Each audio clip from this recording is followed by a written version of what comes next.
Magandang hapon po, ate. Maaari niyo po ba ipakilala ang inyong sarili? Ako si Mirna Kibral na tubong taga Bicol, Sorsogon. May kaunting katanungan lang ho kami sa inyo. Paano ho ang buhay ng isang Bicolano sa lipunang nagsasalita ng wikang Tagalog? Ang buhay ng sarong Bicolano,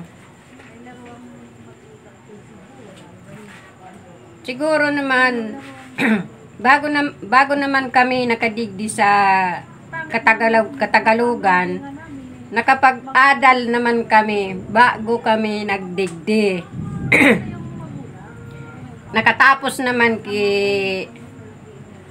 high school, Arugaan. Kaya medyo naman na kami digdi. Pero tatao na sa pag-istorya kan Tagalog. Ito po, may isa pa po aming tanong. Paano niyo po natutugunan ang pangangailangan ng inyong pong anak bilang isang ina? Natutugunan mi ang mga aki mi sa pamamagitan ng taan trabaho mi digdit. Agtitinda lang sampagita. Yun lang ang trabaho kan agum ko.